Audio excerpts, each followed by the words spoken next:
Today we're going to follow up on last week's blog about respiration with 3 basic drills to get you started.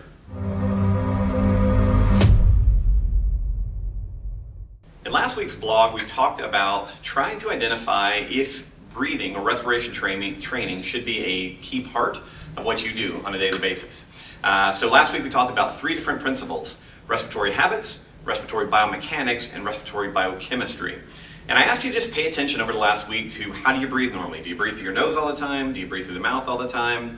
I offered you also something called the functional inhale-exhale test, where you basically breathe in through your nose as long as possible and breathe out as long as possible, and you time that. So we've talked about some different ideas, as well as what's called the Nijmegen Questionnaire in last week's blog. So if you didn't watch that one, you should go back and check it out. Now, in our system, because we talk so much about brains, and we talk about brains needing 2 things to stay alive: fuel and activation, respiration training is a key part of a lot of what we do with many people. Now, not everyone needs it, because a lot of people are good breathers naturally, but if you have an issue with your breathing based off history or whatever we see in an assessment, we're going to get you started with some basic drills. So today what I want to do is cover some really basic ideas to get you started with respiration training, and then next week we'll amp it up a little bit. So our very first concept that I want to look at is just what we call pursed lip breathing. And this is a simple idea where you're going to breathe in through the nose and then you're going to breathe out through the mouth, but you want to imagine that you're breathing out through a straw. What we found is that if giving people pursed lip or straw on the exhale helps them control their breathing. And what I want you to understand about our approach is that we want to focus on respiratory competency. Meaning I want you to be great at breathing in through your nose, in through your mouth, out through your nose, out through your mouth, because we need to be able to do all of them, and we want to be able to abdominal breathe, we want to be able to chest breathe. It just depends on the context. So this is a starting drill, because one of the things that you have to understand is that you're going to breathe 25,000 times a day maybe, and so most of those breaths are very unconscious. The first thing that you have to do to improve your respiration is make breathing a conscious decision for a little while. So the basic drill that we give our clients is this pursed lip breathing drill, or straw breathing, and it is a breath based on a ratio of 1 to 2. So what I normally have people start with is a 2-second inhale through the nose, comfortable, and then a 4-second exhale through the pursed lip, and then pause. At the end of the exhale, there is what is called a natural respiratory pause for most people. It's going to last 2 to 3 seconds. So you're going to breathe in through the nose, out through the mouth, pause, and then repeat that. Now, this is a drill that we try to get people to focus on doing 30 breaths twice a day. Really, really simple idea. Do it at work, do it at home. Again, 2 seconds in, 4 seconds out, pause at the end for 2 to 3 seconds, and repeat. If the ratio feels like you can extend it, where you can go in for 2 and maybe out for 6 or even 8 or longer, you can also work on that.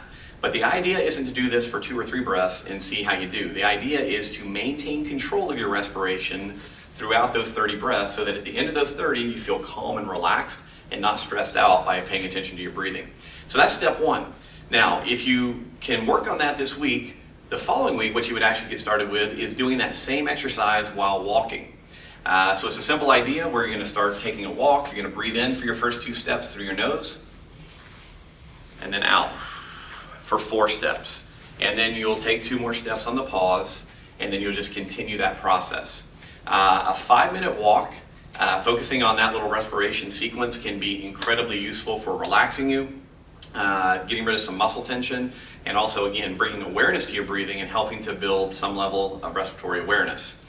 The third step, once you've started to do the walking and you're getting comfortable with that, is to actually do that same exercise while doing something a little bit more physical, maybe doing push-ups or squats or something that would be more strenuous.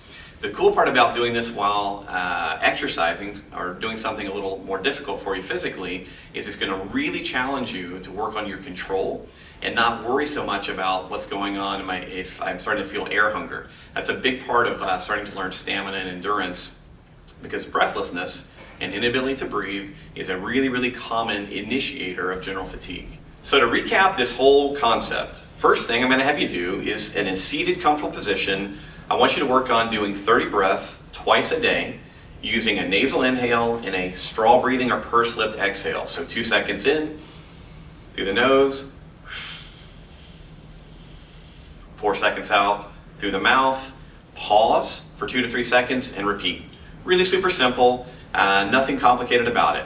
Once that's starting to be comfortable and you can do the 30 breaths and feel relaxed at the end, I then want you to transition that into walking, where you're taking 2 steps in on the inhale, 4 steps out on the exhale, 2 more steps on the pause, and again repeat. Try to work up to about 5 minutes of that. Once that becomes easy and comfortable, you can either begin extending the time that you practice your respiration during walking, or you can transition into doing the same pursed lip breathing sequence during push-ups or squats or some kind of other more physical activity, again working on your respiratory control. So these are our starting basic drills for people. It can take anywhere from a few days up to a few months just to get comfortable with these, so don't rush it. Make sure that you feel good at the end, because the whole goal of working on respiration is to make yourself feel better, move better, and perform better. If you have any questions about this, please let me know. Thanks. Shooting lots of blogs.